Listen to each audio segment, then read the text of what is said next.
kita akan kembali disiram dengan penyelenggaraan rohani Pak Gilbert Lumondong. Keterangan tentang Pak Gilbert sudah dijelaskan dengan clear sekali kemarin oleh Pak Teni secara lengkap, jadi saya tidak usah jelaskan lagi. Pak Gilbert, mari. Haleluya. Tuhan itu baik. Salah satu beban terberat pendeta adalah kalau mesti pimpin setelah makan siang. Itu apalagi sesama pendeta. Ya kan? Kartu masing-masing sudah tahu. Jadi biarlah tubuh tertidur tapi roh tetap bangun, saudara ya. Dan saya sekarang dapat tema yang kelas atas, saudara. Saya jarang dapat tema-tema yang rumit-rumit begini. Post-pandemic church, mission and outreach. Yang artinya sekali merdeka, tetap merdeka. Sekali di udara, tetap di udara. Ya kan? Ini judul-judul begini banyaknya di jurnal teologi, saudara. Tapi saya percaya kecuali Pastor Teni Landena nggak ada yang baca-baca jurnal. Ya kan? Sudah cuma baca renungan-renungan yang sensasi-sensasi. Tapi saya pikir ini sesuatu yang menarik. Post-pandemic church, mission and outreach. Kita semua sedang sibuk, baru lagi mau belajar online, belum pinter online, tiba-tiba udah mulai onsite. Ya kan? Tapi jemaat sebaliknya, lagi menikmati online, suruh onsite. Jadi yang tua-tua pengen onsite, ya kan? Tetapi yang muda-muda udah menikmati online. Bayangin dia sambil ibadah, bisa sambil makan gitu kan? Bisa sambil main game, ya kan? Jadi tantangan lagi saudara. Dan sebagian menikmati ibadah online karena nggak ada tukang tagihnya. Kan biasanya kita lagi ibadah tiba-tiba kantong persembahan. Apalagi kalau yang sebelah kita tuh agak agitatif gitu orangnya. Nggak apa-apa kalau cuma passing. Dia goyang-goyangin gitu. Kan itu.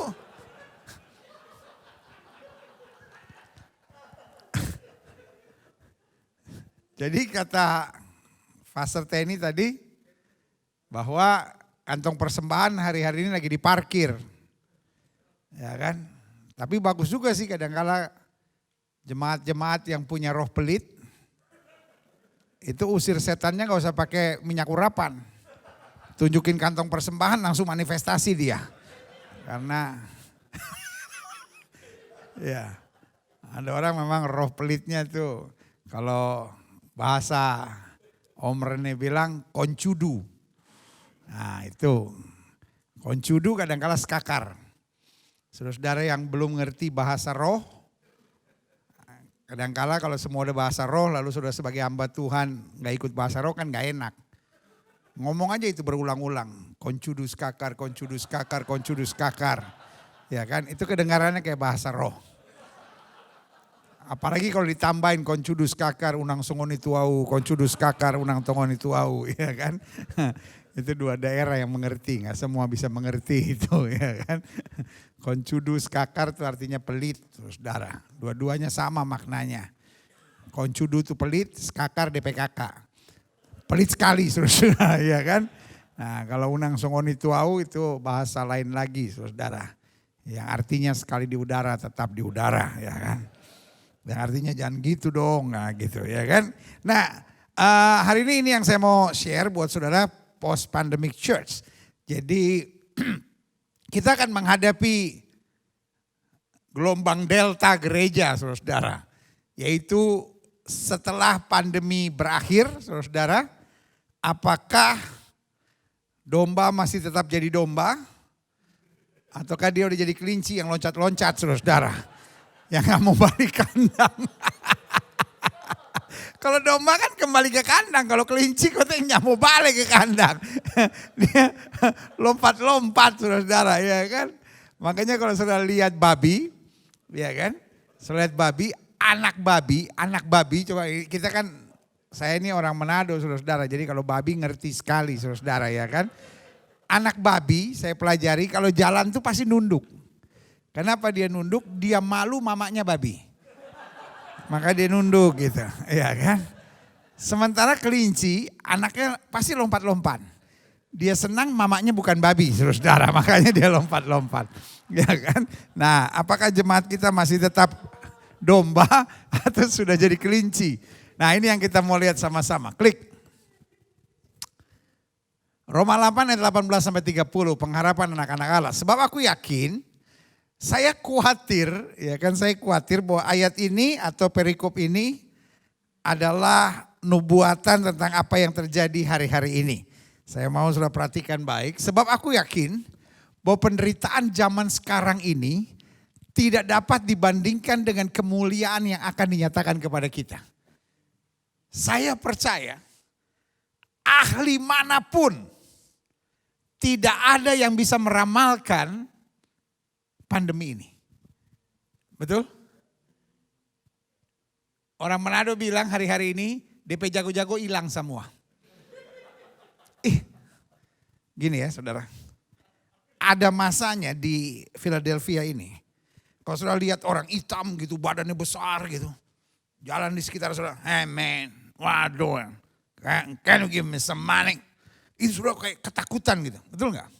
Kan di ini banyak orang gila kan, di Philadelphia ini gitu kan.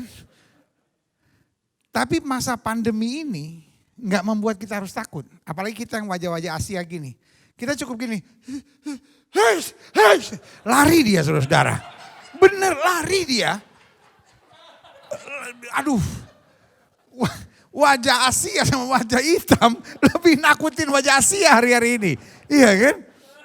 Dan sekarang ini gak usah pakai tato.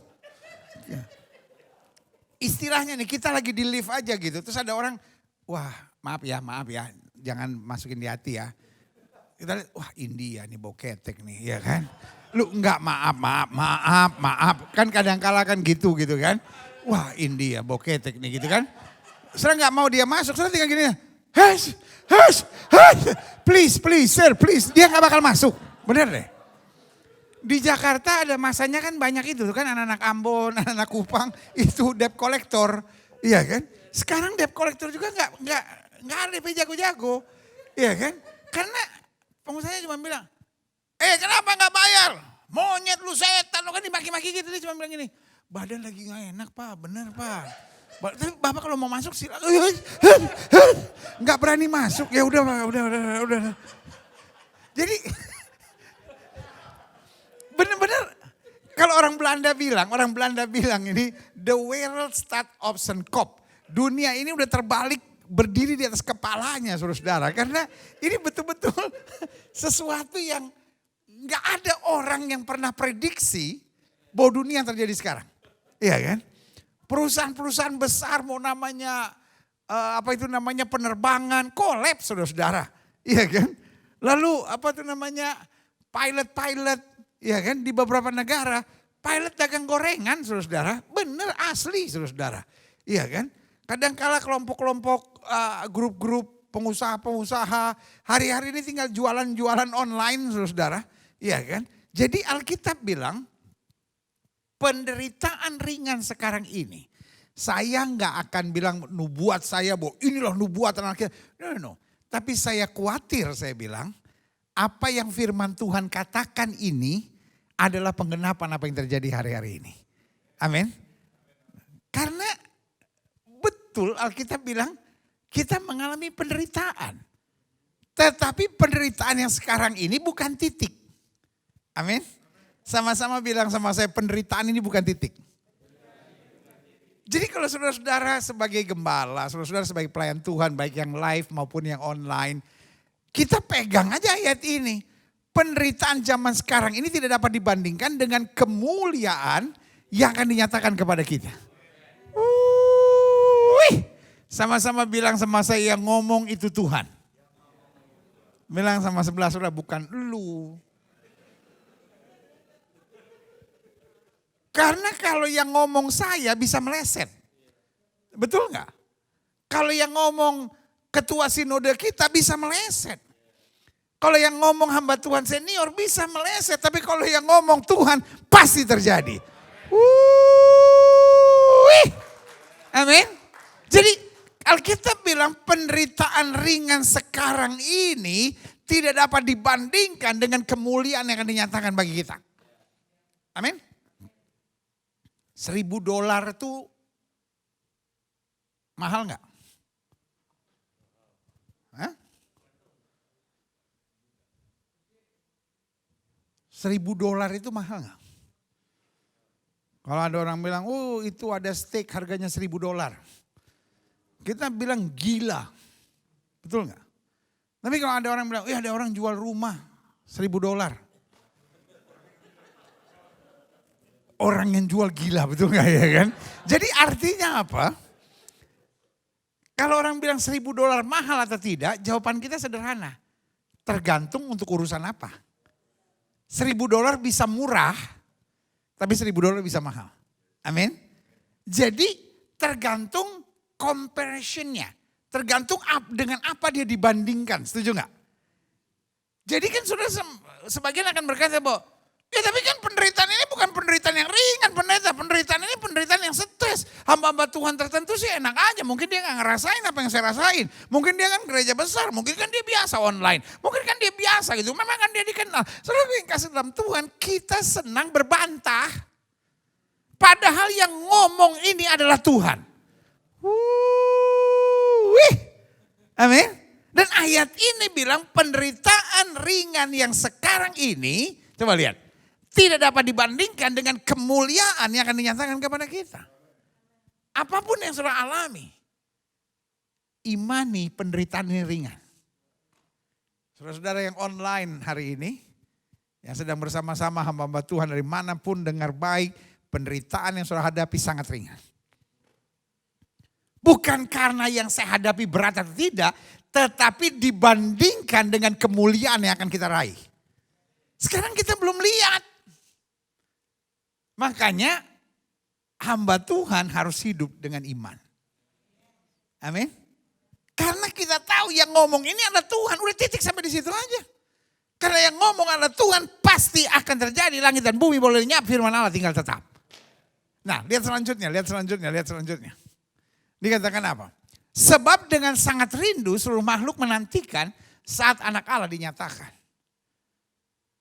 Artinya apa? Di saat-saat seperti ini, orang sedang menantikan saudara. Taruh tangan kananmu di dada bilang, saya sedang dinantikan banyak orang. Kita selama ini jadi jago kandang. Tapi sekarang orang bilang, itu kan mereka ngomong tuh, Tuhannya orang Kristen maha kuasa. Tuhannya orang Kristen penuh kasih. Terus buktinya apa? Dengan sangat rindu, makanya saya bilang, di saat-saat seperti ini, the church has to be the answer. Saya percaya hari-hari ini gereja harus menjadi jawaban. Tadi Pastor Jimmy banyak bicara tentang keluarga. Karena keluarga dunia lagi goyang hari-hari ini. Seks online, pornografi online, itu lagi tinggi sekali saudara. Kebetulan teman saya, dia kepala bagian cyber, polisi di Indonesia. Dan saudaraku yang kasih dalam Tuhan, dia tunjukin saya ke datanya, jauh lebih tinggi dari sebelum pandemi saudara. Karena mungkin orang stres di rumah, ya kan. Jadi apa yang terjadi? Seks online lah, lalu tingkat penyebaran gambar-gambar cabul dari anak-anak muda yang berpacaran itu tinggi sekali hari-hari ini. Nah, Alkitab bilang, dengan sangat rindu seluruh makhluk menantikan saat anak Allah dinyatakan. Saya percaya masa pandemi adalah masa yang terbaik untuk gereja Tuhan menyatakan kemuliaan Tuhan.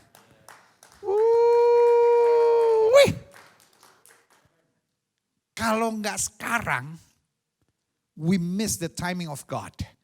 Kalau enggak sekarang, saudara. Jadi kita tuh jangan ikut sibuk dengan masalah gitu. Kita sibuk jadi berkat, saudara. Karena kita bilang kalau garam itu sudah tidak asin, dia akan dibuang dan apa? Diinjak-injak orang. Orang tidak pernah membutuhkan gereja seperti hari-hari ini. Dan saya khawatir ini tidak akan pernah terulang lagi. Saudaraku, kita nggak pernah sadar, makanya tadi kan sempat saya singgung, siapapun saudara, ngomong aja. Karena Alkitab bilang tidak ada seorang pun dapat mengaku Yesus Kristus Tuhan, kecuali oleh Roh Kudus. Tuhan yang akan bawa orang nonton Facebook saudara. Tuhan yang akan bawa orang nonton YouTube channel saudara. Amin. Dan Tuhan bisa rubah hati siapapun kok. Tuhan bisa rubah hati siapapun. Orang lagi stres tiba-tiba lagi browsing-browsing bisa nonton. Orang lagi mau bunuh diri tiba-tiba bisa browsing-browsing nonton. Orang udah mau ceraiin istrinya, orang udah mau ceraiin lakinya. Tiba-tiba bisa dibawa nonton, saudara punya channel kok saudara-saudara. Karena itu just do your part. Karena Tuhan sendiri sedang, kan Alkitab bilang, segala yang digoncangkan, segala yang bisa digoncangkan akan digoncangkan supaya tinggal tetap kerajaan yang tidak tergoncangkan. Ini yang saya beri nama post-pandemic church. Lihat selanjutnya, klik. Aha. Karena seluruh makhluk telah ditaklukkan kepada apa? Kesia-siaan. Kita kayaknya kalau baca ayat ini 3 tahun yang lalu aja kita gak ngerti. Amin. Karena kita bingung. Segala makhluk ditaklukkan oleh kesia-siaan apa. Tapi hari-hari ini benar. Orang mau punya duit. Orang mau punya Hermes. Ya kan. Dia bingung mau kemana.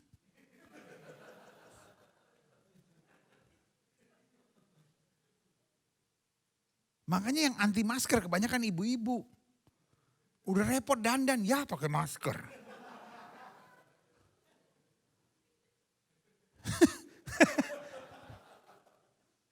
Iya kan ada ibu-ibu suka itu. Apa itu namanya? Bibirnya dipakai glitter-glitter. Terus pakai yang berminyak-berminyak.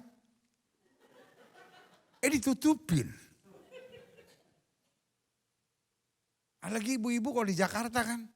Hidung dimancungin. Nah biaya operasinya aja 80 juta saudara-saudara. Masker 5.000. Tapi yang 5.000 nutupin yang 80 juta kan nyebelin.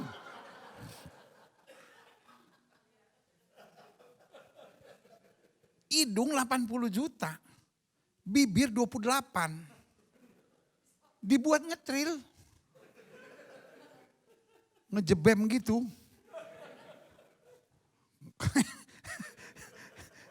Kayak untuk apa tuh? Jagaan mobil gitu. Ya kan? Kayak jagaan bumper. Gitu. Ya kan? Ditutup pakai masker 5.000. Nyebelin banget. Tapi ya itu. Orang boleh ke mall, sampai di mall dia bingung, gue beli apa ya?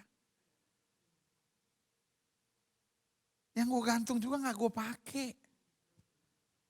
Masa mau pakai baju rapi, ikut kawinan online.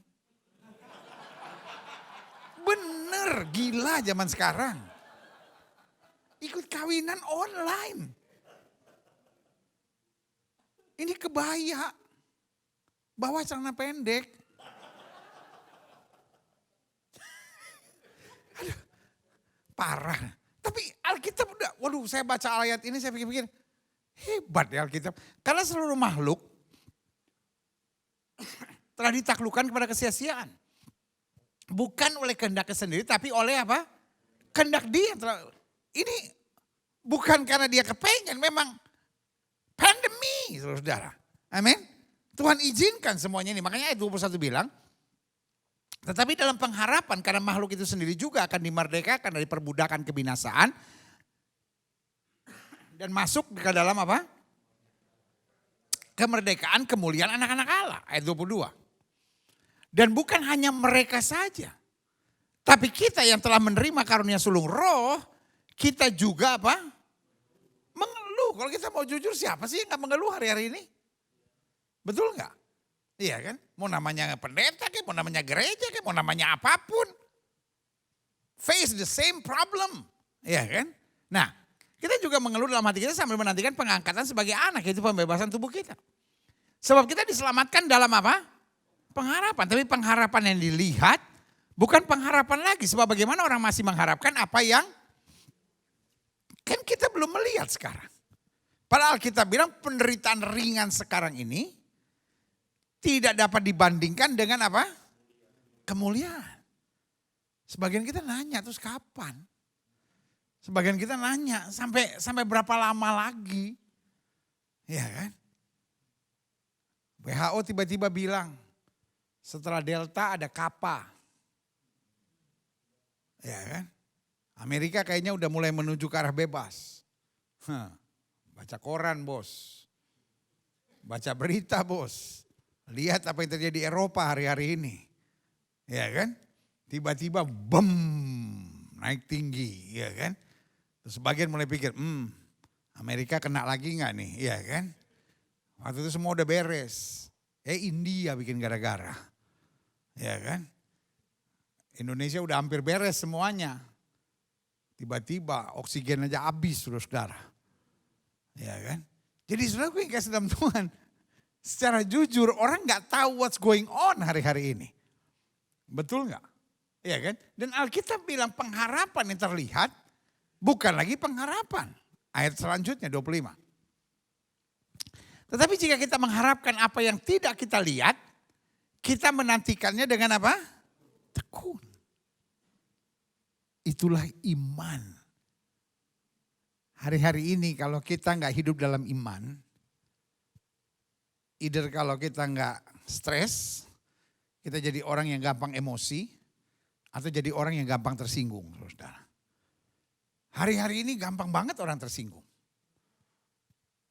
Betul nggak? Mertua saudara aja gampang tersinggung hari-hari ini. Rekan sesama hamba Tuhan gampang tersinggung.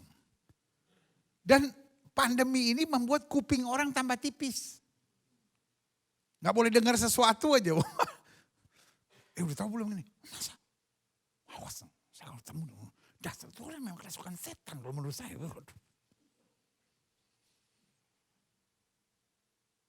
Tetapi ayat ini bilang apa sama kita? Tetapi jika kita mengharapkan apa yang tidak kita lihat, kita menantikannya dengan apa? Tekun. Ayat 26. Demikian juga, ini dia. Roh membantu kita dalam kelemahan kita sebab kita tidak tahu bagaimana sebenarnya apa? Harus berdoa, tapi Roh sendiri berdoa untuk kita kepada Allah dengan keluhan-keluhan yang apa tidak terucapkan. Pertanyaan saya sederhana, kita sekarang mau doa apa tentang COVID? Mau kita tengking? Udah. COVID-nya gak keluar. Kita mau diemin. Masa kita hamba Tuhan gak doain COVID sih? Kita sampai udah capek Tuhan. Apa sih COVID ini? Orang-orang yang stres. Mulai bilang, ini konspirasi. Itu siapa yang bikin konspirasi? Oh itu Bill Gates. Terus untuk apa dia bikin konspirasi? Ya untuk ngurangin manusia. Ya gunanya apa dia kurangin manusia? Makin kurang manusia, makin kurang orang beli komputer, bodoh. Kadang-kala orang juga ngomong sembarang gitu. Dan kita nih orang Indonesia kadang-kala gampang banget percayanya gitu saudara gitu-gituan. Ya kan? Belum lagi, nanti mau dipasang chip. Dasar saudara apa sih mau dipasang chip? Ada gak di Alkitab akan dipasang chip? Tanda pada lengan kan? Terus yang bilang chip siapa? Itu film akhir zaman tahun 60 saudara. Sekarang terus damin omen kan. Iya kan? Terus pertanyaan saya sederhana, emang sekarang perlu pakai chips? Enggak perlu. Bola mata saudara, lihat handphone terbuka bos. Terus orang memang kalau mau cari data saudara, carinya di chip saudara. Enggak perlu. Di handphone saudara udah ketahuan lu ada di mana sekarang ya kan. Kita ini kadang-kala otak kita udah kebawa cerita tahun 60-an. Ya kan. Oh hati-hati lu. Kalau di Indonesia nggak tahu di sini, mungkin ada juga sih kelompok yang separuh gila-gila begitu. Itu kalau suntik vaksin itu, dia bisa merusak DNA Kristus kata.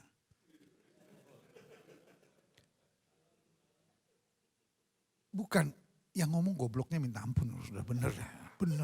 Itu kok ada dokter denger malu saudara. Tolong jangan bilang saudara orang Indonesia, bilang dari Estonia kayak dari mana kayak bener deh gitu. Malu kita dengarnya karena DNA itu kita bawa waktu lahir bos. Kalau saudara tahu dong DNA itu apa? Warna kulit saudara, bentuk rambut saudara, karakter sifat saudara itu DNA. Kalau suntikan bisa merubah DNA, orang Papua udah bule sekarang bos. Orang Papua udah bule bos sekarang bos. Bener bos. Orang Afrika semua tuh mata udah biru bos. Ya kan. Gak bisa. Itu Mazmur bilang Tuhan yang menjalin kita bos. Ngerti gak sampai di sini? Jadi saya harap ini yang di IPLS ini nih gak ada yang ikut gila-gila lah gitu ya kan. Saya pikir semua normal lah ya kan. Jangan aneh-aneh. Segala suntikan nanti bisa jadi chip. Coba. Yesus merubah air menjadi anggur aja udah hebat. Tapi dokter sekarang bisa merubah air menjadi logam saudara. Itu kan, aduh. Bukan cuma omong kosong, omong gila itu kalau menurut saya. Gitu. Nah saya harap kita semua tidak terpengaruh dengan hal seperti itu. Karena ini, lihat ya. Roh membantu kita dalam kelemahan kita sebab kita tidak tahu bagaimana sebenarnya harus berdoa. Jadi setan memang senang bikin kekacauan. Setan itu master dari segala kegaduhan. Betul nggak? Di mana ada roh Allah, di situ ada damai sejahtera. Betul nggak? Jadi kalau ada kegaduhan pasti bukan roh Allah. Setan senang bikin kegaduhan. Anak Tuhan gak suka gaduh saudara. Tetapi kenapa kegaduhan? Karena iblis pandai stir up our emotion. Dan orang ketika gak tahu mesti doain apa. Kita let the spirit of God within us. Kita biarkan roh yang di dalam kita membimbing kita. Makanya tadi kan saya bilang sederhana. If you don't know, ask. If you don't know, never assume. Kalau kamu nggak tahu tanya, kalau kamu nggak tahu jangan berasumsi. Dan prinsip nanya itu nanya sama orang yang ngerti. Kalau nanya sama orang yang sama bodohnya, nah ini. Sesama orang bodoh di dalam saling mendahului saudara. Gitu kan? Itu sama seperti orang Indonesia dulu waktu, kalau saudara masih ingat dulu waktu saudara SMP, SMA gitu kan. Kita ini orang Indonesia paling kebiasaan apa? Selesai ulangan kita kumpul sama teman-teman. Tadi ini jawabannya apa? Tapi yang bodoh kumpul sama yang bodoh. Dia berantem. Nah itu dia. Sampai udah gede kita masih hal yang sama. Pada saat kita don't know what to do, don't do nothing. Amin. Waktu kita nggak tahu mesti buat apa, let the spirit within us leads us. Kadang-kadang persoalannya kita udah nggak tahu what to do. Kita mulai doing things that we think that's the best for us. Dan itu yang akan lead us to destruction. Itu akan menolong kita pada kehancuran, saudara. Jadi akhirnya kita udah mulai cari-cari segala macam, dan akhirnya kita mulai jadi panik dan bingung, saudara. Padahal kita bilang pada saat kita nggak tahu apa-apa, Udah berserah aja. Saya belajar banyak di pandemi ini, satu hal sederhana. Sadarilah bahwa kita ini hanya hamba. Hidup paling enak tuh jadi hamba, saudara-saudara. Iya kan? Saudara bayangin gak? Pengawalnya Jokowi, kadang-kadang dia bilang, ke Roma ya, ikut Roma. Pengawal kan, hamba saudara-saudara. Iya kan? Tapi kita kalau mesti mikir sendiri dan kalau hamba diajak dia kan gak perlu tanya. Maaf Pak Presiden, tiket siapa yang bayar? Nanti saya tidurnya di mana? Hamba pokoknya semua disediakan.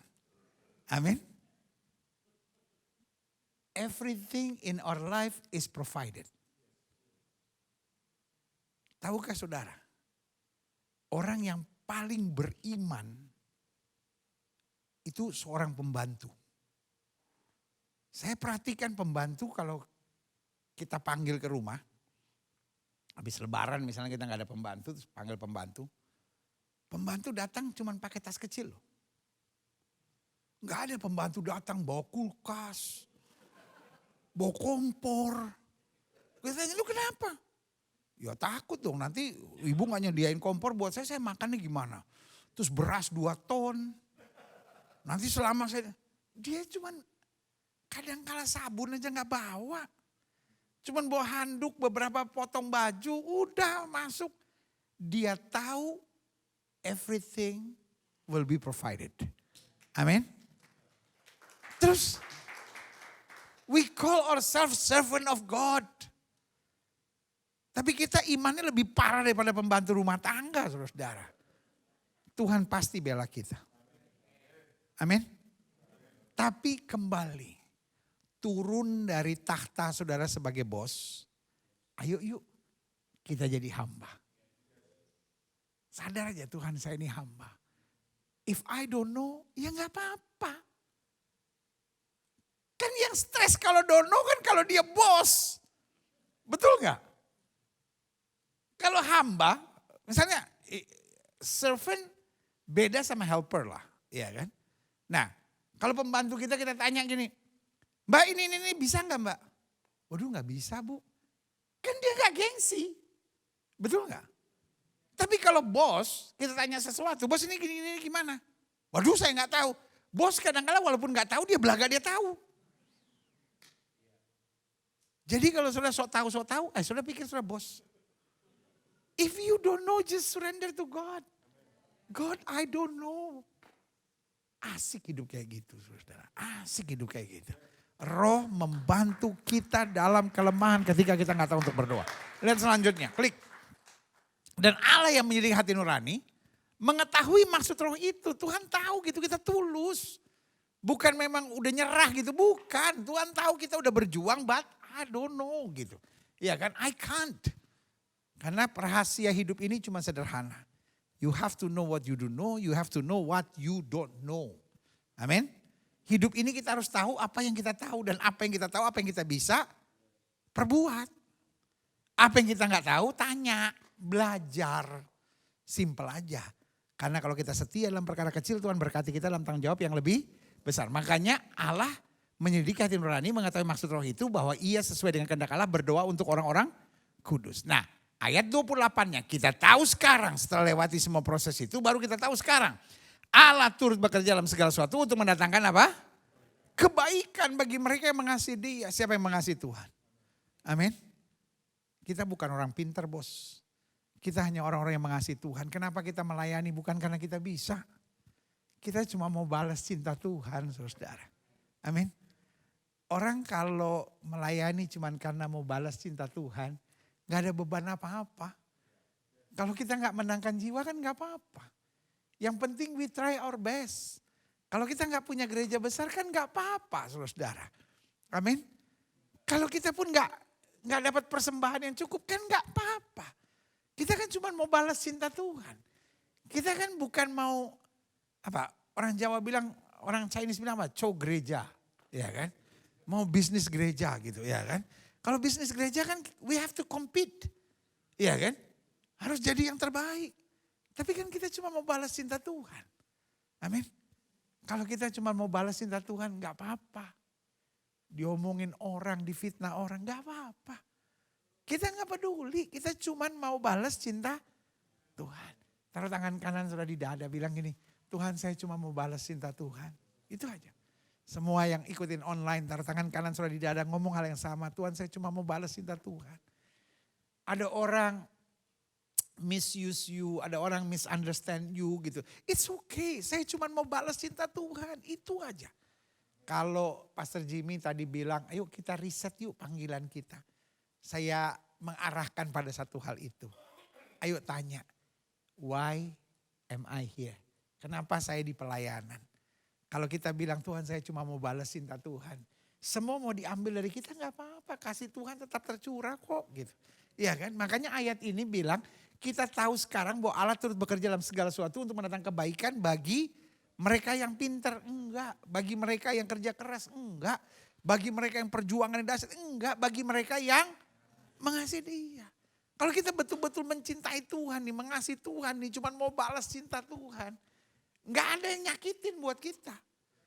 Enggak ada yang berat buat kita, nikmat-nikmat aja gitu. Karena fokus kita bukan kaya, fokus kita bukan jemaat besar, fokus kita bukan subscriber banyak, fokus kita bukan gimana pelayanan saya sebesar-besarnya, gimana saya tumpangin tangan buat orang sakit sembuh. Pokoknya saya tumpangin tangan, dia mau sakit, dia mau sembuh, mau mati. Pokoknya I do it not because I can do it, but I do it because I love my Jesus. Yesus yang suruh saya. Peter is the expert. Dia ahli dalam nangkap ikan. Ahli. Dia lahir di situ. Di Danau Galilea. Itu daerahnya, saudara-saudara. Jadi Petrus tuh kalau ke Danau Galilea, ikan nyapa dia. Om Peter.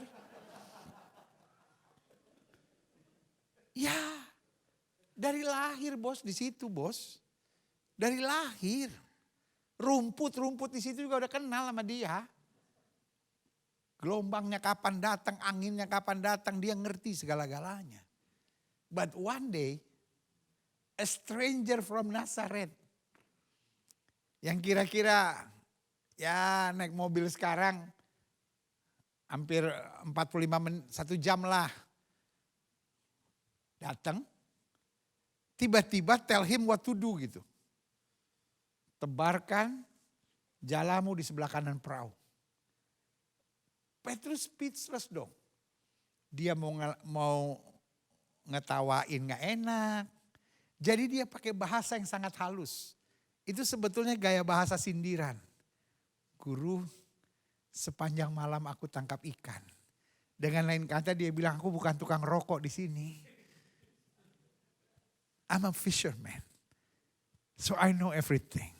Mungkin dalam hatinya, kamu kan tukang kayu. Kalau dalam bahasa Yunaninya kan Yusuf itu tekton, tukang kayu dan tukang batu gitu istilahnya. Jadi kan you are tekton, I'm a fisherman. Sepanjang malam aku tangkap ikan. Itu kan udah sindiran.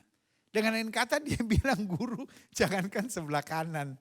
Depan, belakang, kiri, kanan, atas, bawah, muter semuanya juga udah.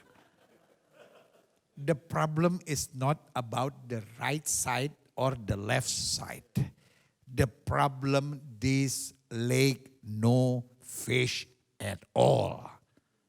Tapi dia lupa sama siapa dia bicara. Akhirnya dia ingat, dia bilang, tapi karena engkau menyuruhnya. Jadi artinya kalau ikutin naluri gua, artinya kalau ikutin pengalaman saya, ikutin logika saya, this lake no fish at all. Tapi karena engkau menyuruhnya, aku melakukannya. Come on. He is the expert. Dia ahlinya.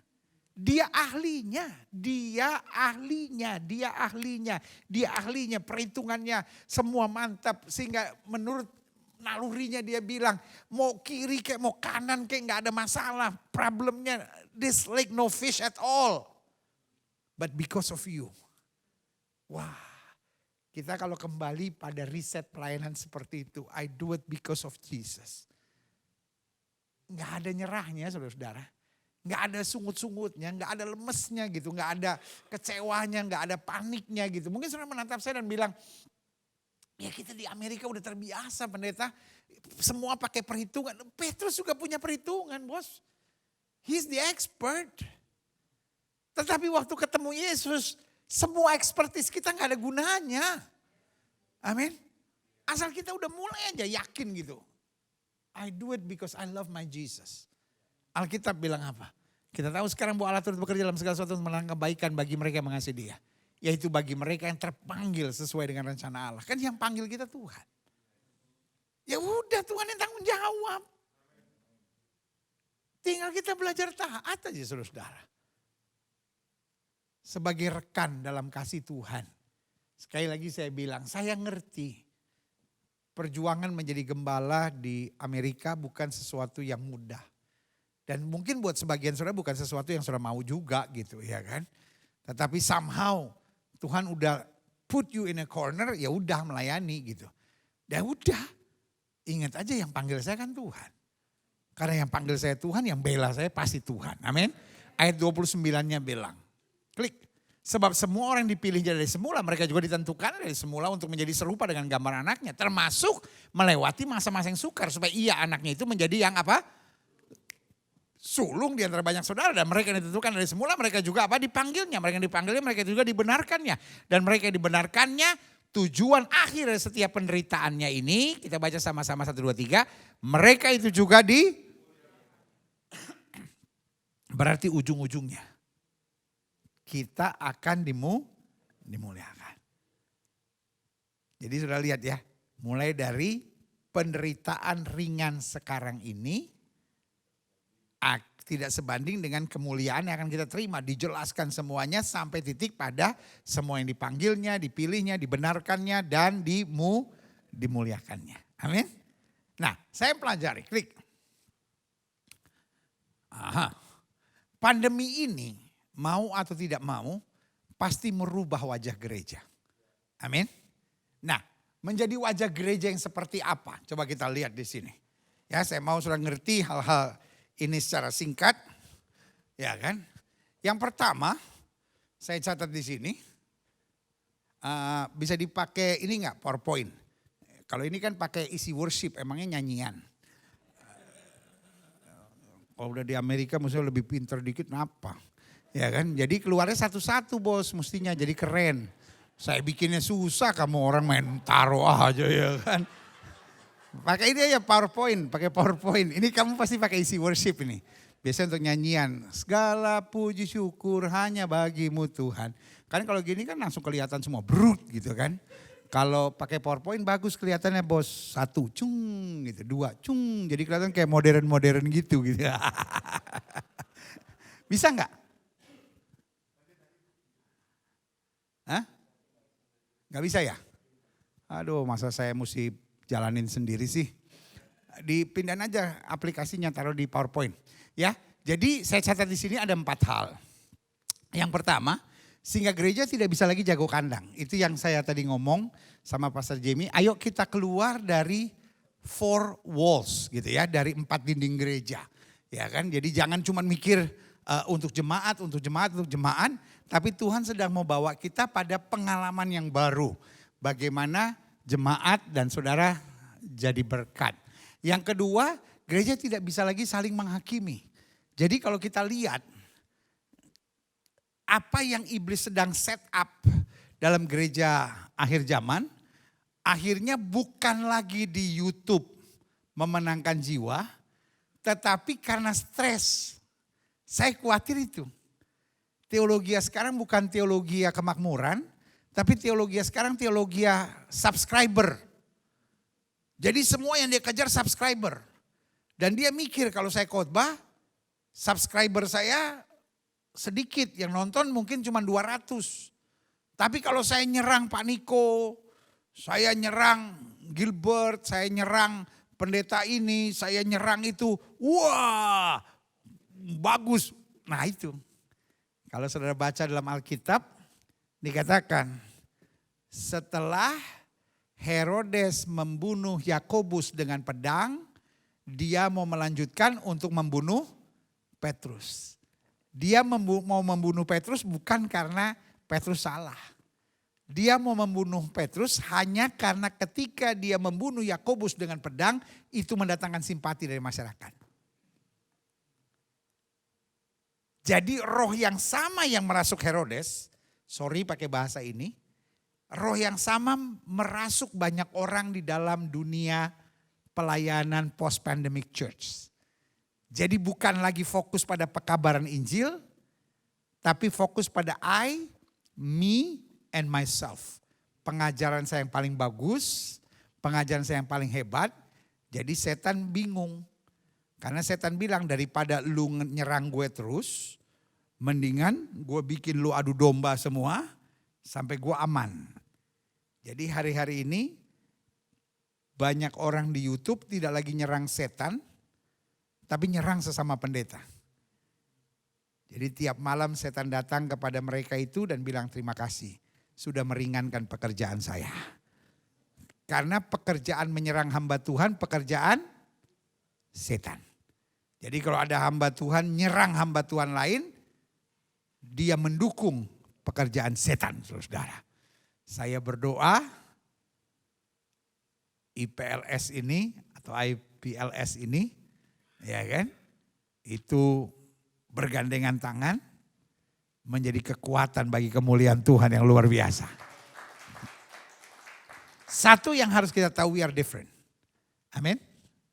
Ada gereja baptis, ada gereja reform, ada gereja katolik, ada gereja aliran tidak tepuk tangan, ada gereja aliran tepuk tangan. Sesama gereja aliran tepuk tangan aja, haleluyanya beda. Betul. Ada yang haleluyanya selalu tinggi. Haleluya, haleluya, haleluya. Haleluya selalu tinggi. Karena haleluya itu kemuliaan bagi Tuhan, harus naik. Tapi sebagian lagi bilang gak bisa begitu. Haleluya itu kesejukan, harus turun. Haleluya, haleluya. Itu gereja bisa pecah cuman gara-gara naik atau turun. Tapi yang ada haleluyanya gelombang. Haleluya. Haleluya. Coba dengar Pak Polke kalau berdoa. Haleluyanya mesti gemetar. Pantai Kosta soalnya kan. Opa saya pendiri Pantai Kosta. Kalau opa saya haleluyanya lain lagi. Ada iho sama reverbnya. Haleluya. Dia naik. Kalau doa pagi dia turun. Haleluya. Haleluya. Tapi kalau doa malam gak tahu kenapa naik. Haleluya. Haleluya. Iya. Kadang-kala kita dari gereja Betel, kalau dengar yang haleluyanya pakai echo, pakai reverb, kita bilang ini, so mulai ada roh-roh jahat ini. Karena orang kalau dari gereja Betel, bayangkan doa makan aja kita tengking setan. Gak tahu kenapa orang kalau dari gereja Betel itu, apa aja ada setannya. Jadi doa makan itu roh-roh palaris, roh-roh lain, roh-roh yang masuk di makanan ini kami patahkan dalam nama Yesus. Dan kalau yang masak pegang dukun-dukun dan kuasa kegelapan, transfer spirit kami hancurkan. Begitu. Tapi kan kalau orang AKBP, orang Protestan, orang Reform bilang, setan gak ada malah diundang-undang sama dia.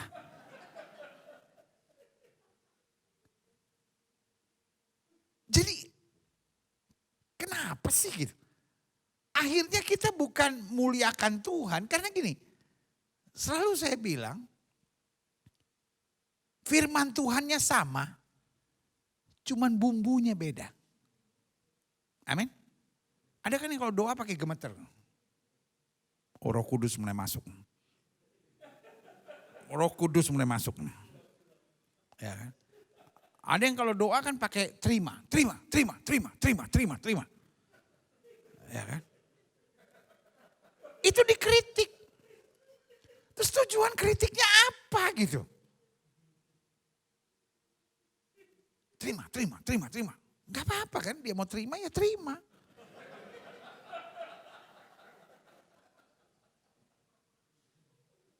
Ada yang doa sambil kayak orang marah-marah. Tuhan, ini apa sih? Ada yang ke orang kepedesan, Tuhan engkau hadir.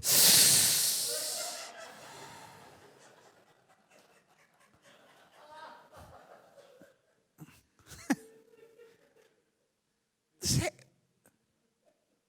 bingung. Begituan aja kok dipersoalkan gitu saudara. Itu cuma bumbunya. Iya kan? Masa iya sih gereja mau pecah cuma gara-gara pendeta ngomong terima salah. Ambil lagi. Ada yang bagian terima, ada yang bagian rebut. Ayo kita berdoa ya, roh Tuhan turun. Rebut.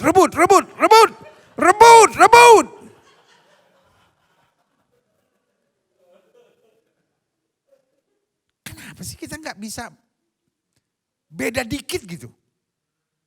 Nah kalau membuat saya, orang-orang yang suka mengkomentari khotbah orang, karena dia kurang bahan, saudara. Dia kurang mengalami perjumpaan dengan Tuhan. Jadi gini ya saudara-saudara.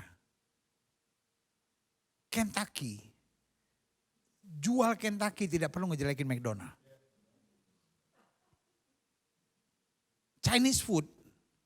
Jual Chinese food, nggak usah ngejelekin stick house. Amin. Masing-masing do your best and God will take care about the rest. Amin. Makanya kembali kalau saya boleh tekankan, be yourself.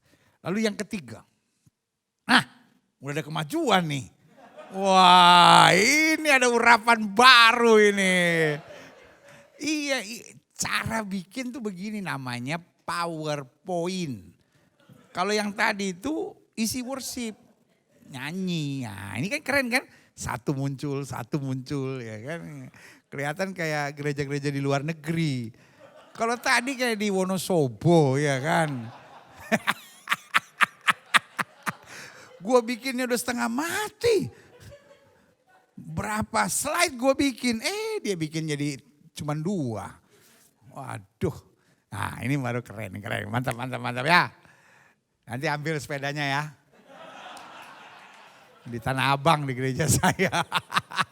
Sehingga gereja tidak bisa lagi jago kandang. Gereja tidak bisa lagi saling menghakimi. Gereja tidak bisa lagi saling egosentris. Selalu saya bilang, sendiri lebih gampang. Tapi bersama-sama hasilnya lebih dahsyat. Amin. Saya salut buat Pastor Tenny, Pastor Lukas dan semua tim yang menyelenggarakan IPLS ini. Karena gini ya, untuk menggabungkan pendeta dari berbagai denominasi, itu lebih sulit dari ngumpulin kartel narkoba.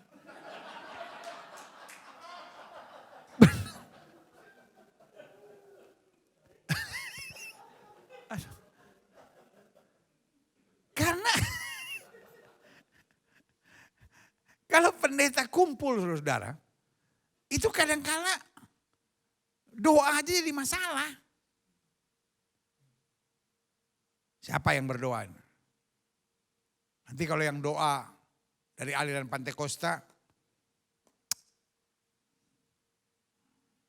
ada roh lain. Nanti kalau yang doa dari aliran-aliran Protestan, nggak ada Roh Kudus. Jadi, bertahun-tahun gereja tuh dibelah saudara-saudara. Siapapun yang dengan beban terus mau berjuang untuk IPLS ini, saya salut. Bos, gini ya, duit bisa dicari. Yang lain-lain bisa dihadapin. Tapi makan hatinya kadang-kala banyak. Bener. Kita udah kerja setengah mati, diomongin orang. Oh itu kan untuk kepentingan dia sendiri. Dan ada seorang hamba Tuhan pernah bilang begini. Yang ngomongnya paling banyak biasanya gak mau korban. Dan yang banyak korban biasanya gak pernah ngomong. Pokoknya udah yang kebanyakan kritik aja. Tanya lu udah daftar belum? Karena ujung-ujungnya pasti nyari yang gratisan. Saya lihat semua ketawa, ada 3 yang nunduk. Nah yang nunduknya ini yang saya curiga ini apa? Kenapa dia nunduk? Ya kan? Apa dia mengantuk atau ada roh lain yang sedang menguasai dirinya? Jadi Pastor Teni, Pastor Lukas, dan juga kawan-kawan pengurus yang lain. Kalau ada yang nyerang begitu, tenang aja. Biasanya itu gak mau korban.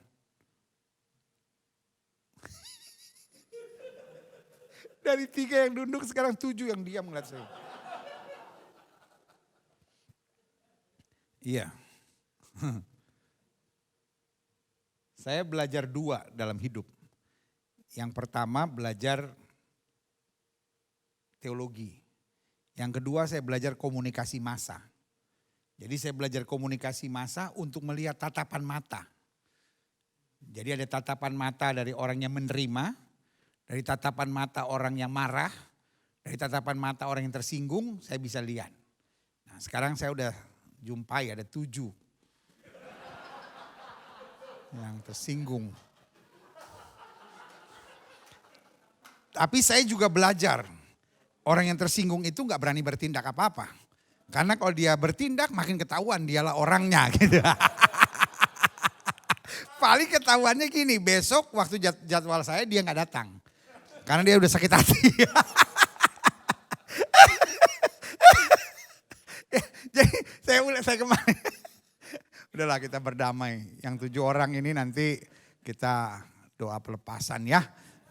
Ampuni saya kalau ada hal-hal yang menyakitkan. Jadi saya kembali ya. Jadi gereja tidak lagi bisa egosentris. Karena kita sekarang ada pada misi ilahi. Sama-sama bilang saya punya misi ilahi. Amin. Nah, klik. Yang keempat, gereja tidak lagi bisa old style. Jadi the church is not about the program. Kita kan kadang-kala udah terpola kan gitu. Pokoknya ya gereja begini. Ya udah akhirnya kita udah jadi robot. Tapi sekarang Tuhan sedang bring to the new dimension. Amin. Kan he's the boss. Kita bisa bertahun-tahun jadi tukang kebun. Tapi kalau tiba-tiba Tuhan bilang gini, sekarang saya mau kamu ngerjain ini. Nah ini.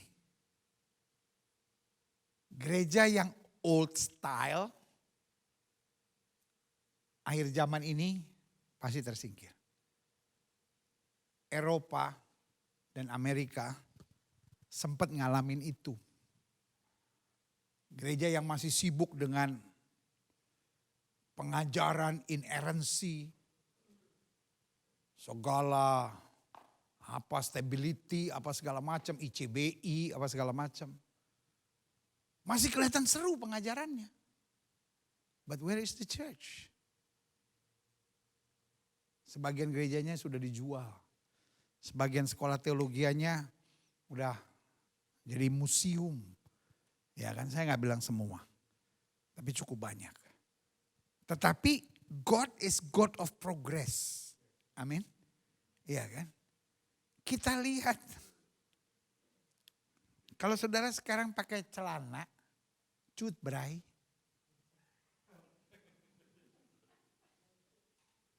Sekarang kalau sudah pakai celana cutbray. Orang ngeliatin saudara ketawa. Betul gak? Karena masanya udah lewat. Banyak gereja gak mau berubah saudara. Masih tetap, oh yuk kita udah biasanya begini, kita udah biasanya begini. Gak bisa. Kita ini bukan patung. kita ini hamba. Amin. Kita bukan ngerjain apa yang saya mau, apa yang saya biasa, apa yang saya belajar di sekolah. But God can interfere anytime He wants. Tuhan bisa robah arah kapan aja Dia mau. Amin. Makanya selalu saya bilang, belajar teologi itu perlu. Kalau nggak belajar teologi kita jadi nggak ada arah, saudara-saudara. Tetapi teologi is not everything. Ngerti nggak mas saya? God is everything. Jangan sampai kita belajar teologi begitu dalam lalu we put God aside gitu. Jangan sampai teologi become our God. Jangan salah ngerti ya. Jangan salah bilang, wah Gilbert ngajarin teologi nggak penting. Teologi penting, but never change the theology to become the God. Jangan pernah jadikan teologi sebagai Tuhan. Teologi just a tool. Amin. Dan semua orang makin belajar teologi makin gak ngerti apa-apa kok. Intinya gitu. Kalau belajar teologi semangat, apalagi waktu belajar sekolah Alkitab kan, wah mati hidup buat Tuhan, mati hidup buat Tuhan. Masuk sekolah teologi ya, S1. Mulai belajar teologi, teori-teori. Teologi apa itu Pentateuch, teologi apa teori Yahwis, Elohis. Ini bener nggak Alkitab gue firman Allah ya? Udah mulai bingung dia. Tiba-tiba mulai belajar inerrancy. Kalau belajar inerrancy S1 masih semangat. Coba belajar S3. Inerrancy berkelahi satu sama lainnya. Ini nggak benar, teologi ini, teori ini. Lama-lama kita bingung. Terus Tuhan di mana ya?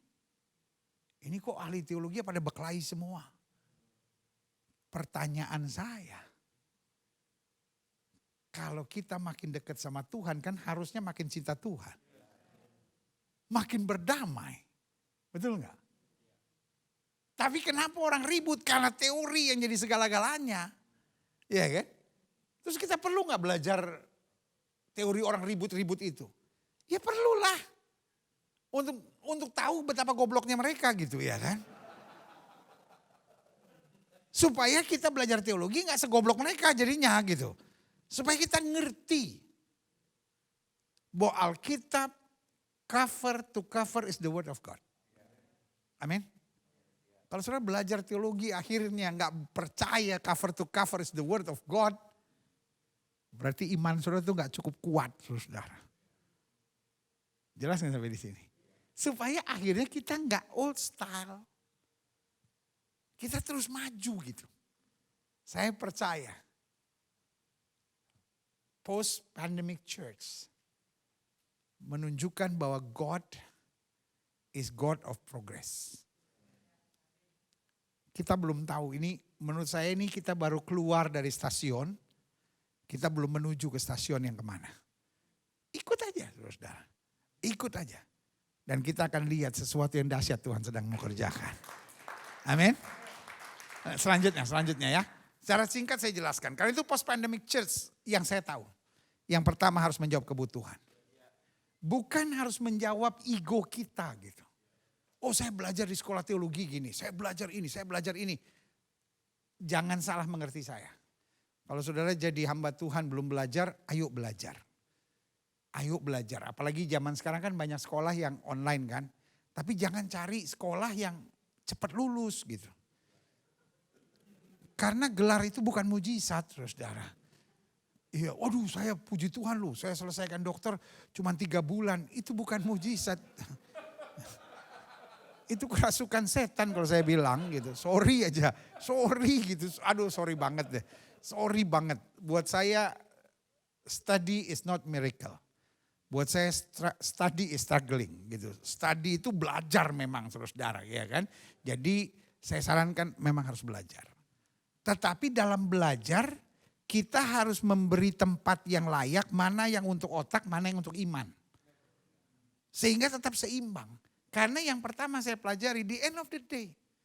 Post pandemic church harus menjawab kebutuhan. Karena saya percaya di akhir zaman, target kita bukan lagi hanya orang Kristen dan jemaat kita. Tuhan sedang membuka, Tuhan sedang membongkar dinding-dinding gereja ini. Supaya kita tuh kembali as church gitu. Amin. Yesus kan kalau waktu dia ketemu, apa itu namanya, ibu yang keluar kota Nain, dia kan gak tanya, "Are you Christian? Kamu Yahudi gak? Kamu percaya gak?" Enggak. Dia dengar Bartimius teriak, "Jesus son of David, have mercy on me." Tolong tanya dong, dia Kristen bukan? Enggak ada. Iya kan? Waktu dia kasih makan 5.000 orang, dia kan gak bilang sama murid-muridnya, "Yang dikasih makan yang Yahudi aja ya. Apalagi yang Islam, jangan. Nanti dia pikir kristenisasi lagi gitu." No. Ini waktunya gereja harus menjawab kebutuhan. Kebutuhan siapa? Siapapun yang Tuhan taruh dalam hati saudara. Church has to be part of answer, not part of problem. Amin. Kalau gereja juga ribut, gereja bikin masalah, itu yang saya bilang. Kita miss the target of post-pandemic church. Amin. Yang kedua, pusat post-pandemic church, karena itu post-pandemic church, harus konstruktif dan kontekstual. Konstruktif saudara, membangun, bukan destruktif gitu. Bukan ngancurin gitu. Iya kan? Dan bukan old style gitu. Tetapi ya harus ikut saudara. Harus menjangkau orang muda, harus menjangkau orang tua, ya kan. Nah ada yang mungkin pelayanannya menjangkau umat tertentu. Ya gak apa-apa juga. Gak usah diserang. Gereja dia cuma orang muda aja gitu. Ya sudah. Ada yang pelayanannya bagus untuk nanganin sekolah minggu gitu. Ya kan? Ya berkembang di situ, bergandengan tangan. Karena konstruktif, kontekstual, menjawab kebutuhan, itu akan membawa gereja kita dahsyat. Dan how we can get that? Pray. Minta tuntunan Tuhan. Tuhan bisa menuntun kita satu lewat hikmat. Yang kedua, Tuhan bisa menuntun kita dengan membawa kita ke seseorang untuk belajar. Yang ketiga, Tuhan bisa menuntun kita untuk membaca buku yang tepat. Asal kita punya hatinya dulu gitu, ya kan? Kalau kita punya hati dulu, ya kan? Makanya belajar dari Om Rene. Om Rene ini itu ahli dalam ikan cupang dan sulap. Bayangin ikan cupangnya dia cupang sendiri. Nah karena ada hati, ya kan? Saya tanya, Pak Rene, itu bagaimana belajar? Kan ikan cupang biasanya di depan SD kan, SD Impres 3 gitu kan. Ya kan? Ikan cupang temennya apa? Itu jangkrik. Di Amerika bilang ikan cupang. Iya kan? Tahu di Amerika namanya ikan apa? Cupeng. Orang Amerika tanya, what's the name of this? Cupang. Oh, cupeng. Bambang aja di sini Bambang. Iya kan? Ya cupang ya cupang. Tapi karena punya hati, ya kan? Om Rene ini karena punya hati. Sampai di New York juga saya tanya, bagaimana kok bisa belajar ikan cupang di sini? Ya belajar dari YouTube, dari mana-mana. Itu. Orang kalau punya hati, jangan bilang, wah I'm too old lah untuk learn. No. It's all about your heart. Amin. Kita ini bukan robot-robot dalam pelayanan. Kita ini hamba-hamba yang setia. Harus menjawab kebutuhan, harus konstruktif, harus kontekstual, ya kan. Dan selanjutnya, post-pandemic church harus bekerja sama dan bergandengan tangan. Gak bisa saudara-saudara. Era Superman, super church itu sudah lewat. Sekarang waktunya kita membangun super team. Amin. Kita butuh orang-orang Katolik, kita butuh orang-orang Baptis, kita butuh orang-orang Reform, kita butuh orang-orang Pentekostal, kita butuh orang-orang karismatik.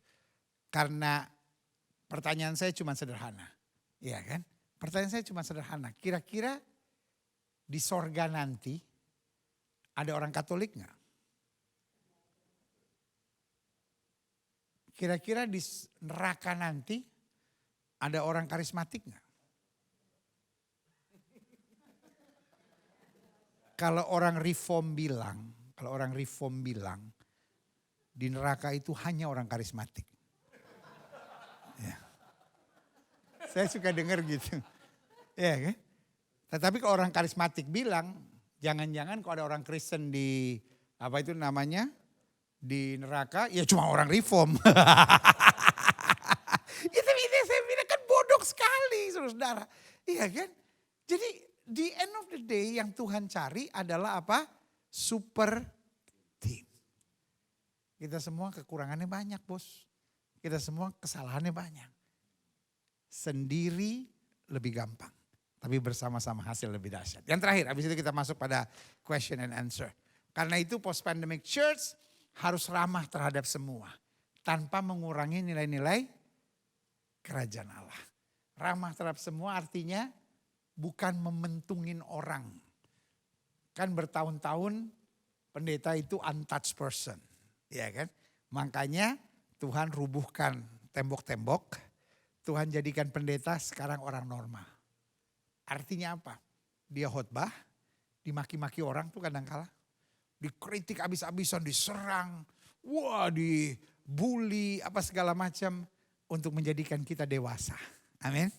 Kita bukan lagi malaikat-malaikat yang untouched. Kita orang biasa.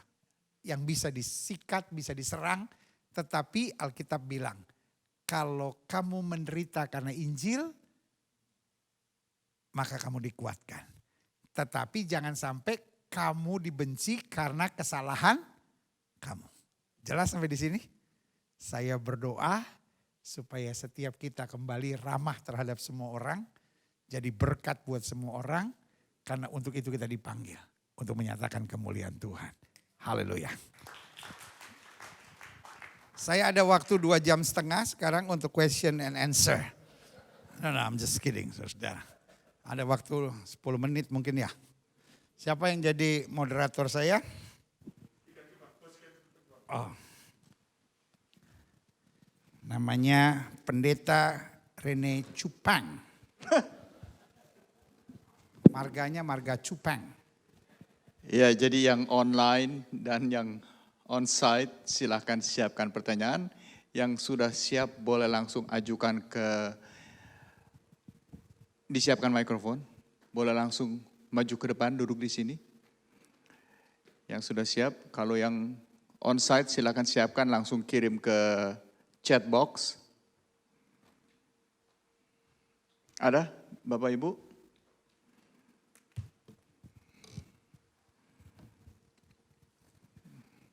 Bertanya gratis, satu jawaban $20. 10 untuk panitia, 10 untuk saya. Just kidding. Just kidding. 99 Pak, $2 untuk saya.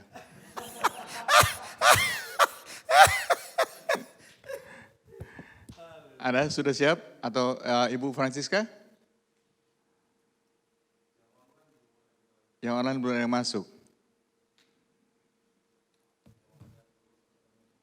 Yang onsite dulu, oke. Siap yang onsite? Oh ya, di Indonesia jam berapa sekarang? Jam 2 ya? Jam 1. Pak Polka seperti so ada ini. Bagai aja Pak. Ada. Oh Ibu silakan. Siapkan mikrofon. Ibu silakan maju. Yang lain kalau sudah ada pertanyaan lagi silakan maju duduk di sini. Mari. Silakan. Ibu mari. Ya, mari silakan naik. Shalom. Shalom. Saya dari jemaat IBC Ontario. Saya ada pertanyaan dua. Sebetulnya satu, tapi ada dua jenis.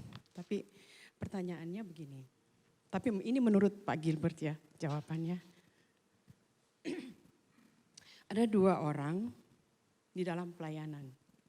Yang satu pelit sekali. Yang satu berbuat najis, contoh aja.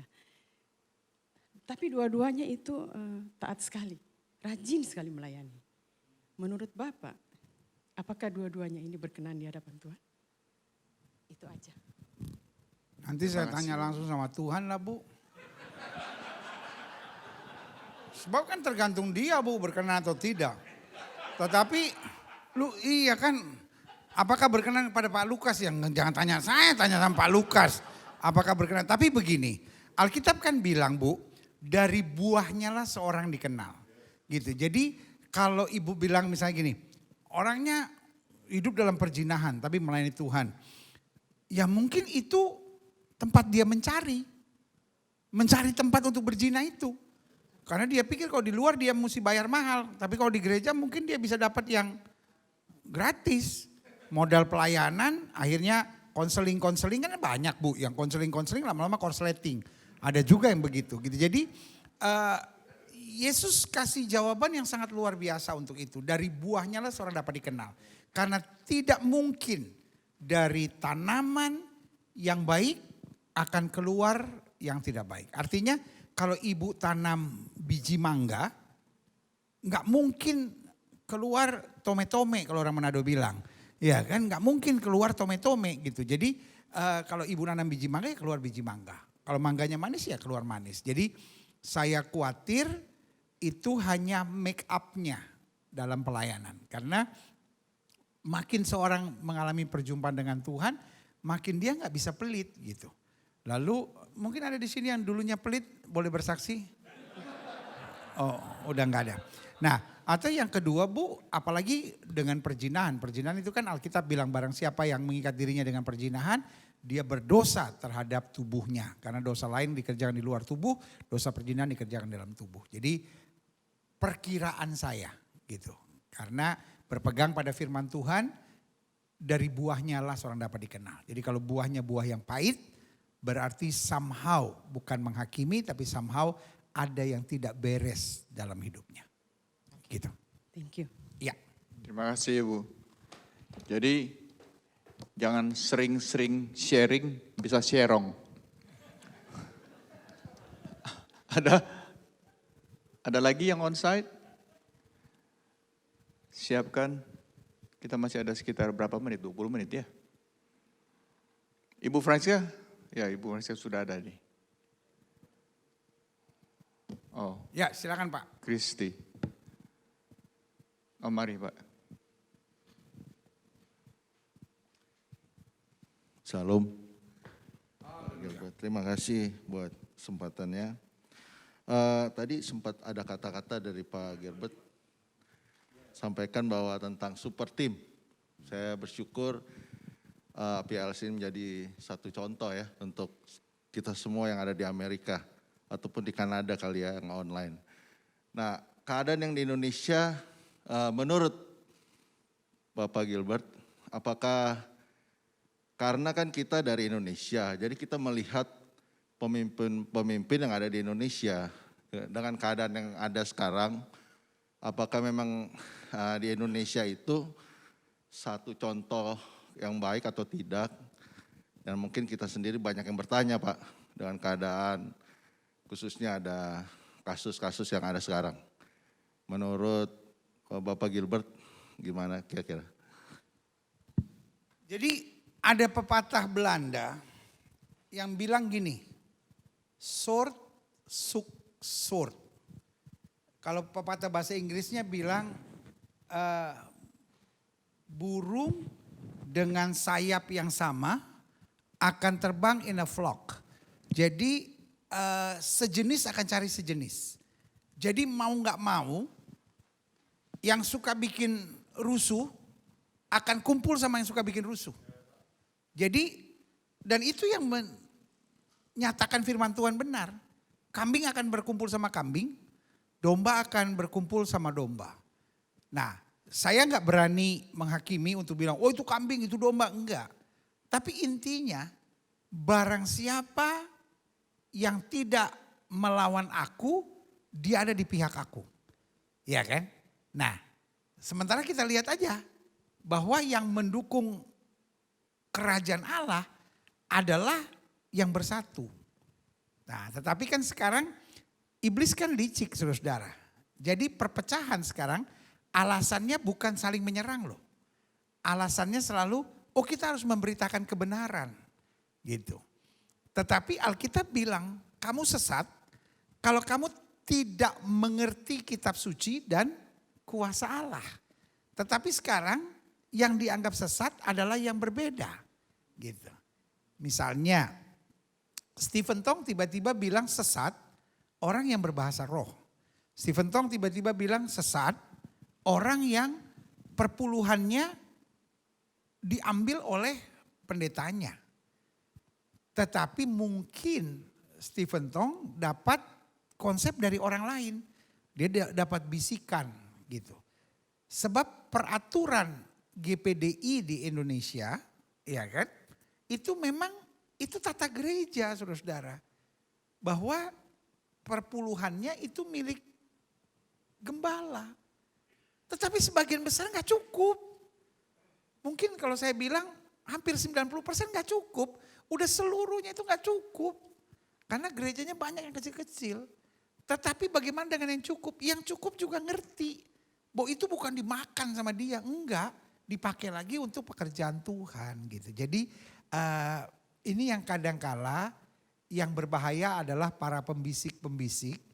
Dan mereka memakai orang-orang yang sudah quote unquote senior. Jadi karena itu saya mengingatkan rekan-rekan sekalian. Apalagi kalau kita udah, saya juga bilang sama staf saya, kalau gue udah tua, gue salah lu ingetin ya, awas lu kalau enggak. Karena kadangkala kalau seorang udah, kan yang jahat pembisiknya. Saya kenal Dr. Stephen Tong cukup baik. Beberapa kali kita ketemu dan hubungannya sangat baik, saudara-saudara. Dan beliau sangat menghormati orang gitu. Saya juga kaget, kok khotbah-khotbahnya bisa begitu tiba-tiba hari-hari ini.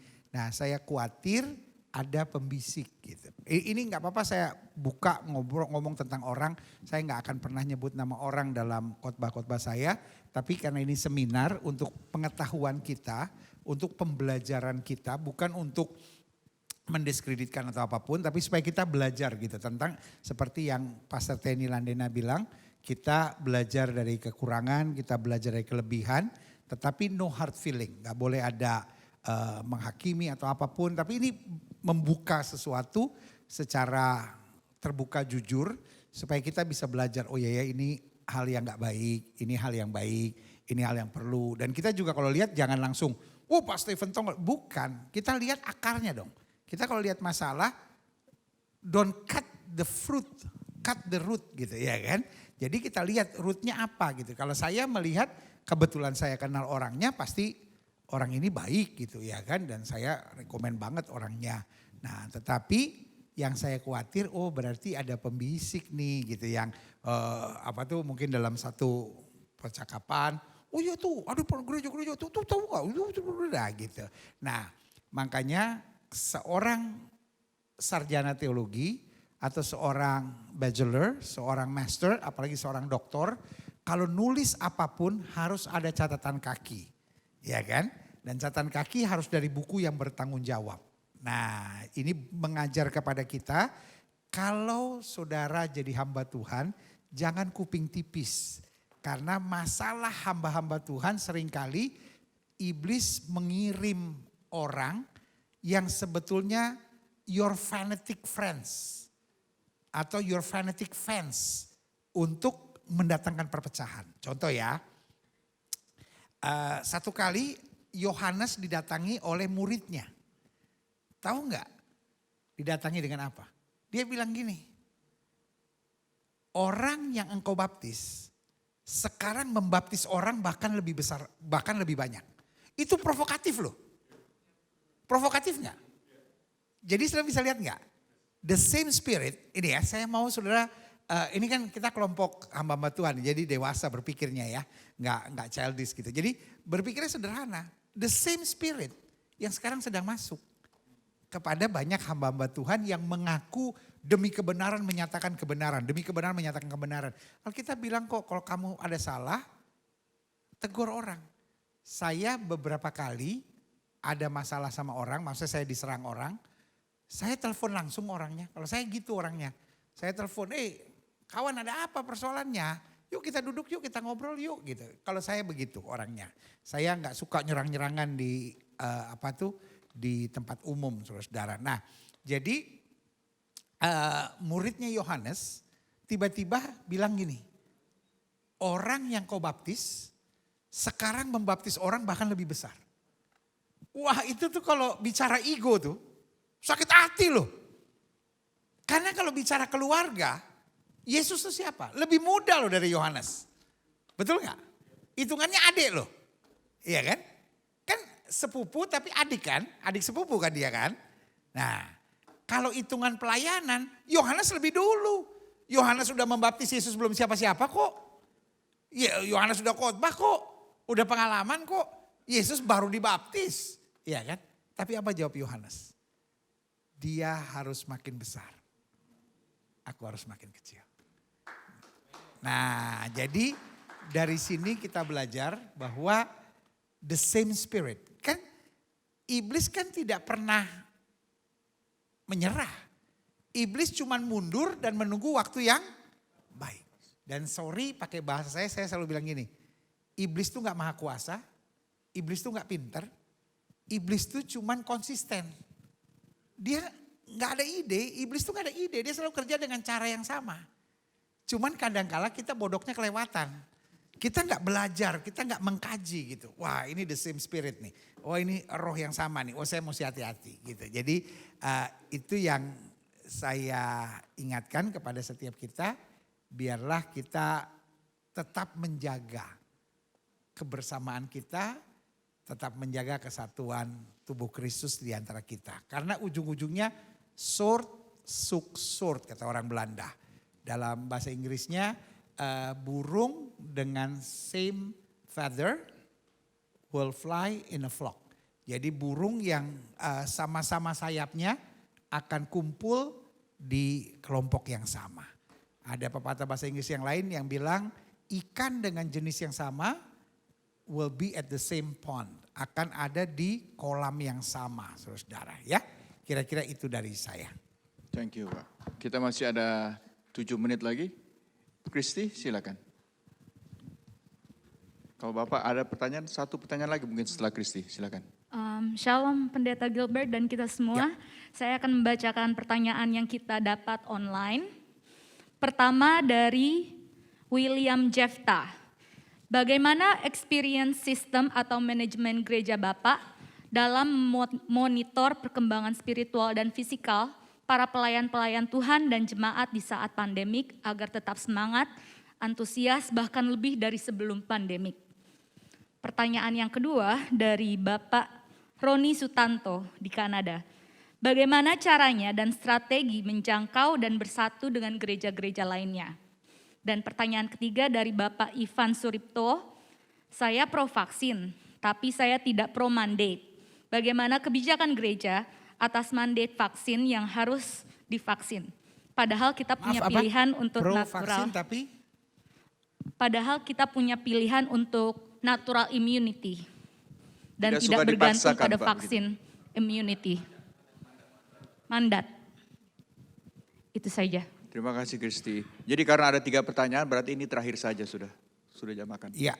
Jadi yang pertama bagaimana saya mengkaji kesehatan dan lain-lain. Kita punya ini ya, maksudnya saya urus tim pastoral saya. Tim pastoral saya urus, jadi kita belajar dari Musa aja gitu bahwa ada kepala 100, ada kepala 1000 gitu. Jadi saya nggak bisa mengkaji semua, tapi saya mendapat laporan. Karena yang saya jaga Mereka menjaga orang sekitarnya gitu. Jadi saya dapat laporan-laporan. Lalu apakah bisa lolos? Pasti bisa. Kadangkala itu bikin saya down banget gitu. Aduh, saya udah ngatur sistem sebaik-baiknya. Kok ada sih gitu hamba Tuhan yang begitu? Kok ada sih staf saya yang begitu? Aduh Tuhan, dosa saya di mana gitu. Kadangkala saya tuh sampai nangis sendiri gitu. Tapi terus kemudian saya semangat lagi. Karena Yesus ngurus 12 orang aja satu seperti Yudas. Ya kan? Dalam hati saya, kalau saya 120 ada 10 yang kayak gitu. Ah udahlah gak apa-apa lah gitu. Ya kan? Gitu. Jadi saudara-saudara juga gitu. Please do your best. Nah, saya mungkin agak sedikit berbeda dengan banyak orang. Banyak orang lebih kepada mendidik jemaatnya melalui cell group. Kita juga ada cell group. Tetapi saya mendidik jemaat juga dengan menulis buku. Jadi saya tulis buku renungan harian setahun. Renungan harian setahun saya itu mengkaji Alkitab dari Kejadian 1 ayat 1 sampai Wahyu pasal terakhir. Tapi selesainya 13 tahun saudara. Jadi setelah 13 tahun, iya betul. Karena kalau sudah mau kaji dari Kejadian 1 ayat 1 sampai Wahyu pasal terakhir, saya udah khotbahin semua soalnya. Dari Wahyu 1 ayat 1, dari Kejadian 1 ayat 1 sampai Wahyu 22 ayat terakhir, itu selesainya 13 tahun. Saya sudah bikin saudara, saya sudah khotbah. Dan karena itu saya siapkan bukunya, saya setiap tahun memberi visi tahunan buat jemaat dan juga buat pengerja. Lalu kemudian saya siapin bukunya, lalu saya minta mereka belajar. Jadi dalam arti kata, apa yang saya baca setiap hari, apa yang menjadi renungan harian saya setiap hari, sama jemaat. Gitu. Dan itu selalu saya dorong kepada setiap jemaat. Apakah semua mau mengikuti?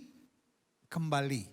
Saya tidak bisa memberi susu buat setiap mereka, saya hanya memberi tuntunannya, saya memberi arahannya dan masing-masing berpulang pada dirinya sendiri. Karena saya merasa sebagian besar jemaat yang Tuhan percayakan saya gembalakan di kota besar. Jadi mereka harus berpikirnya lebih realistis dan lebih dewasa. Apakah itu yang terbaik? Pasti tidak.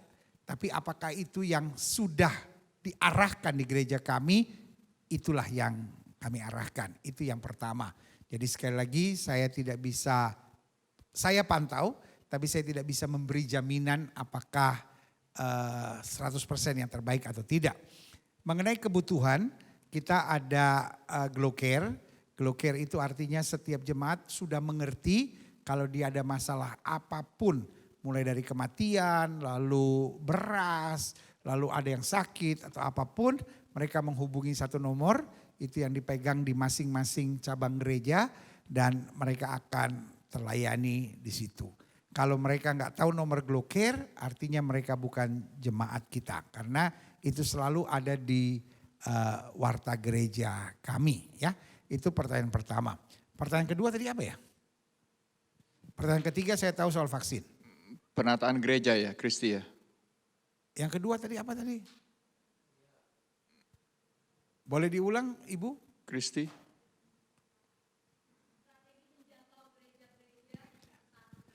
Iya, jadi apa strategi? Itu memang hal yang paling sulit. Tetapi we try our best gitu. Jadi kita tetap berjuang saudara untuk mempersatukan. Jadi kayak kemarin juga saya baru bikin webinar ketua PGI, ketua PGLII, ketua PGPI untuk bicara bersama, untuk duduk bersama. Selalu kita upayakan. Kita juga ada pertemuan-pertemuannya hamba-hamba Tuhan dan lain-lain. Dan karena pandemi ini memang agak berkurang waktu pertemuannya dan lain-lain. Tetapi buat saya tetap harus kita upayakan. Tapi lebih daripada mengupayakan, ketika kita sudah tidak saling menyerang saja itu sudah baik. Ketika kita sudah saling menolong dan memberkati. Artinya gini, ketika orang datang lalu bilang, oh saya kan dari jemaatnya Pak Pariaji misalnya. Saya pasti akan bilang, oh itu bagus gereja. Nggak mungkin saya akan bilang, hah pendetanya turun naik sorga. Hati-hati lu, nanti lu lagi kebutuhan dia naik ke sorga gimana gitu ya kan. Lalu misalnya dia bilang, Pak saya kan gereja di HKBP. Bapak kan tahu sendiri misalnya HKBP begini. Oh itu gereja yang bagus gitu. Pokoknya tinggal belajar betul. Mungkin ada kadangkala pengetahuan Alkitabnya yang agak kurang atau apa-apa, nggak apa-apa. Sekali-sekali ikut, mau ikut Glow silahkan, tapi jangan pindah gereja ya gitu. Tetap bertumbuh di sana, tetap jadi berkat di sana gitu. Itu yang kami biasanya jalankan. Karena dalam hati saya selalu berpikir sederhana. Kalau saya belum bisa gandeng, minimal saya nggak ngejatuhin gitu aja gitu. Kalau saya belum bisa gandeng, minimal saya menghargai. Itu yang akan membuat jadi baik. Ya. Lalu yang ketiga, kembali soal vaksin, ya kan? Nah, soal vaksin saya ini nggak terlalu pinter karena saya bukan dokter, saudara. Tapi satu yang saya tahu bahwa vaksin bukan dari setan, saudara. Itu pasti gitu. Itu pasti bukan dari setan. Ngapain setan urus-urus vaksin, saudara, ya kan? Memang menarik karena ada teologi baru namanya cucokologi. Jadi bagaimana mencocok-cocokin. Karena gini, katanya tanpa vaksin tidak bisa membeli, tidak bisa menjual. Tanpa vaksin tidak bisa terbang, gitu kan? Wah itu cocok sama Alkitab. Wah tidak bisa membeli, tidak bisa menjual. Tapi itu norak. Kenapa norak? Karena vaksin ini sebentar lagi akan berlalu. Pandemi ini pasti akan berlalu, ya kan? Dan setelah pandemi berlalu, ya nggak perlu lagi pakai vaksin. Sementara yang diomongin antikris itu berlaku sampai selama-lamanya gitu. Jadi hati-hati dengan orang-orang yang selalu saya bilang otak sepotong tapi mulutnya bertonton gitu ya kan. Jadi otaknya sih sepotong tapi bacotnya tuh meyakinkan gitu. Nah kita kadangkala terlalu nggak percaya. Jadi teman saya Daud Tony bilang begini. Kalau kamu orang gak mau divaksin gak apa-apa, adu sakti aja gitu ya kan. Jadi artinya ya gak apa-apa kalau gak mau divaksin gak apa-apa. Tapi jangan menghasut orang tidak divaksin. Lalu mau mengembangkan antibody, ya gak apa-apa. Cuman ya saudara pasti gak bisa terbang gitu. Pasti ya kalau mau terbang bisa tapi harus begini agak repot sedikit gitu. Gak apa-apa. Terus nanti ya harus hati-hati aja gitu. Maksudnya kalau yang lain udah mungkin lebih bisa lepas masker dan lain-lain ya saudara jangan pakai masker ya kan adu sakti aja gitu. Yang lain mungkin udah nggak perlu minum vitamin atau apa-apa ya saudara pastikan minum vitamin terus gitu karena jaga kondisi saudara gitu. Jadi nggak apa-apa juga kok itu santai-santai aja kok gitu. Paling ya ada tantangannya karena saudara melakukan sesuatu yang agak sedikit berbeda gitu aja saudara dari saya.